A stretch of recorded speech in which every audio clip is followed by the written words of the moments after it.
In the name of the Father, and of the Son, and of the Holy Ghost. Amen. Dear faithful, in today's liturgy, we begin with the following words from the introit. The earth is full of the goodness of the Lord. How is this? Well, simply because the Lord is the good shepherd who lays down his life for his flock. You can gather that our Lord uttered these words before his passion, and there is a reason why the Church presents this episode to us after his resurrection, after he had proven that he has power to lay down his life and take it up again. And if you read the beginning of the chapter from which this gospel is taken, our Lord also calls himself the door. Yes, the earth is full of the goodness of the Lord, and on this earth there is a sheepfold. It is fenced up. There is a door or a gate through which the sheep or the shepherds enter. There is also a porter who is responsible for the opening and closing of the door. Since these words were uttered before his death, this sheepfold refers to the Jewish people, the people of God. Notice in the Gospel that our Lord said that there are other sheep that are not of this fold. Them also I must bring. This refers to the universal church, the Catholic Church. According to Cornelius a Lapide, the owner of this new sheepfold is God the Father. The door is Christ. This door is firm fastened and bolted by the law and the prophets.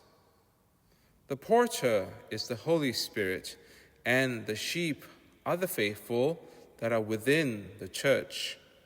Through this door, by the sacrament of holy orders, pastors and prelates receive the Holy Spirit and are let in. The earth is full of the goodness of the Lord. In Latin we read, Misericordia Domini plena est terra. So we can say the earth is full of the Lord's mercy. Why this mercy?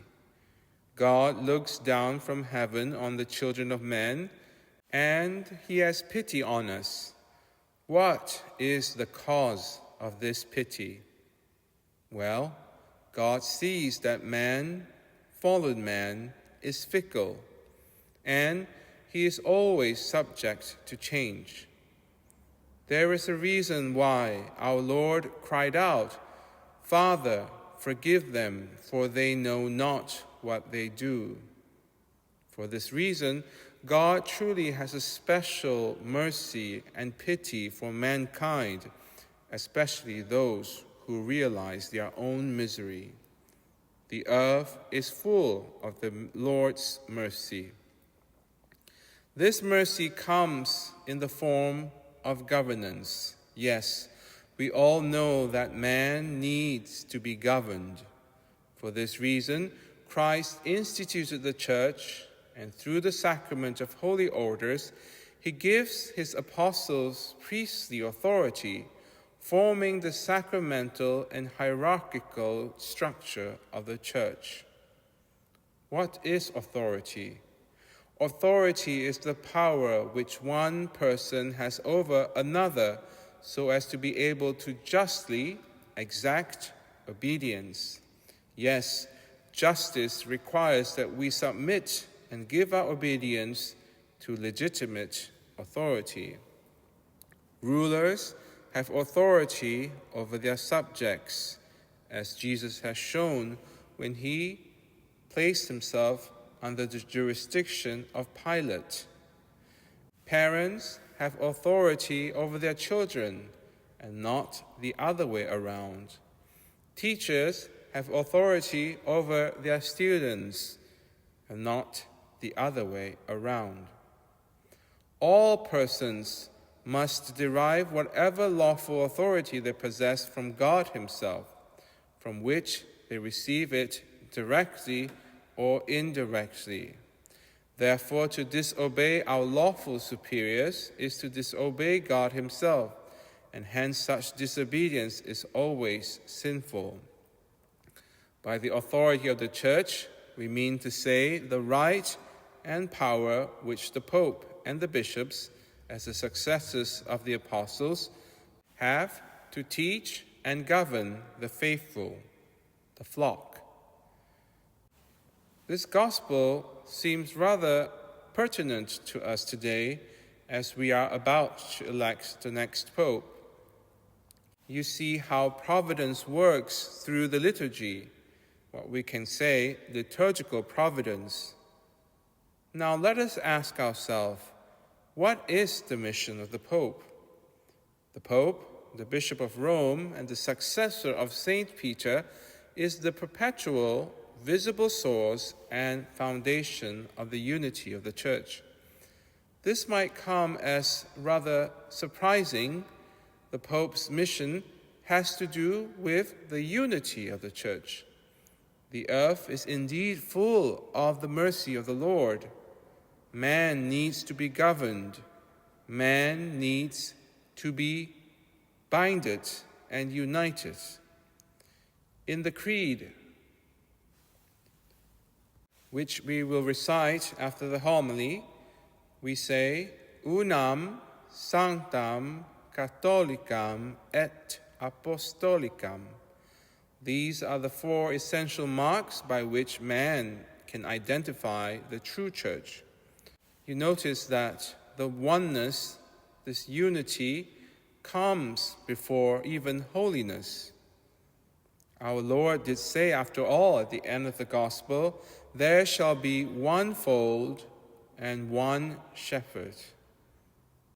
When we encounter Protestants who have problems with this reality, this fact, we should just simply ask, what was the intention of our Lord when He founded the Church?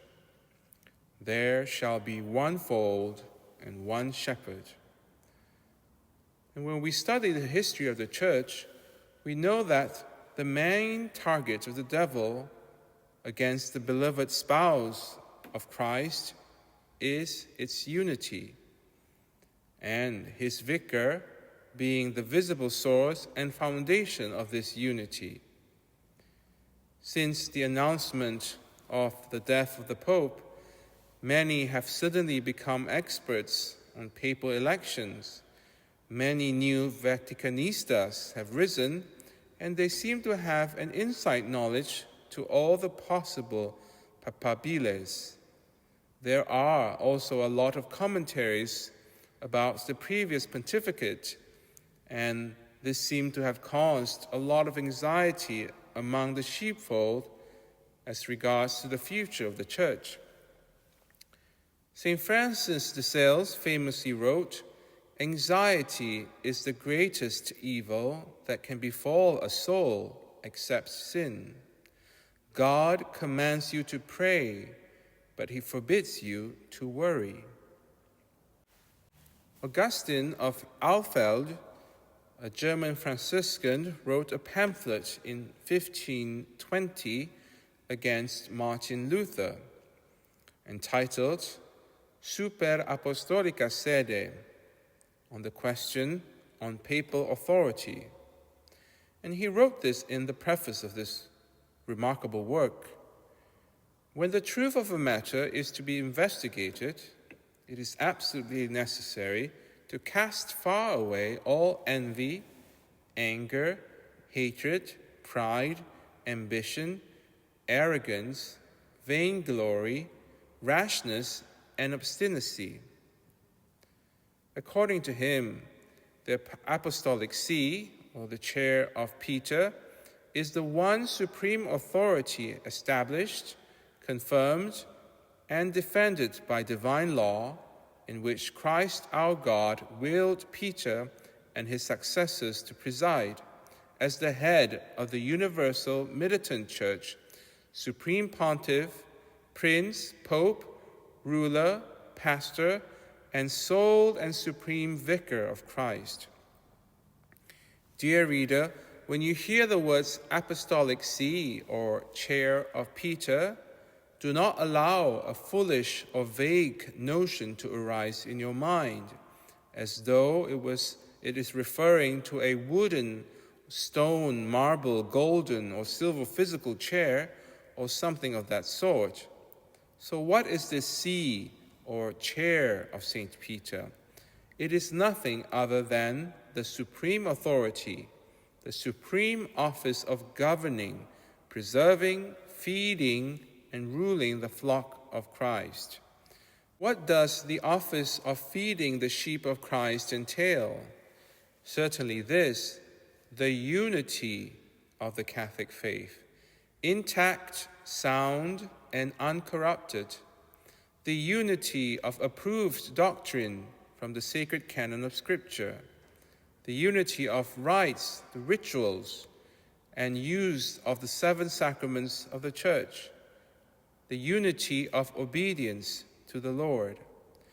Therefore, under this unity, Christ's sheep are nourished by the abundant pastures of sacred Scripture, by the beautiful rites, forms, and usage of the 7 sacraments, and by salutary obedience, grace, and glory. Augustine did warn the reader that the office, this chair, must be distinguished from the person holding the office. He warns us, unless you carefully discern between them, you will easily fall into error. And I remind you, this was written during the time of Martin Luther. He goes on to say that even if an individual pope at times has erred or failed, the see itself, by God's providence, has never failed. That is why the Church of old rightly instituted the feast of the chair of St. Peter, because this seat or chair has always remained holy, even if not every man who sat upon it was holy. So, dear faithful, as we put aside our anxiety, as we put our trust in God in the upcoming elections, we should remind ourselves that the election of a pope is the most important event that takes place in the world. In the pope, the world receives a vicar of Christ, a successor of St. Peter, and an infallible judge in matters of faith and morals. And if you are still concerned, if you still lack trust in God, let us listen to the words of our Lord, the very consoling words of our Lord for Catholics, for the sheep in the sheepfold. Thou art Peter, and upon this rock I will build my church, and the gates of hell shall not prevail against it. Let us entrust the upcoming election to the Holy Spirit. We can do our part, according to the advice of St. Francis de Sales, to pray and to not worry. In the name of the Father, and of the Son, and of the Holy Ghost. Amen. As we do every year on Good Shepherd Sunday, we are taking up a special collection for our seminary in Guiciliano. The seminarians of the Institute of Christ the King Sovereign Priest are formed in the spirit of St. Francis de Sales, the sound doctrine of St. Thomas Aquinas, and the spirit of the liturgy of St. Benedict. We thank you for your generosity in supporting the formation of future priests according to the tradition of the Church, and especially according to the heart of the Good Shepherd. If you would like to donate towards our seminary, click on the GoFundMe link in the description box and mention For Seminary in your donation. Thank you again for your generosity. God bless you.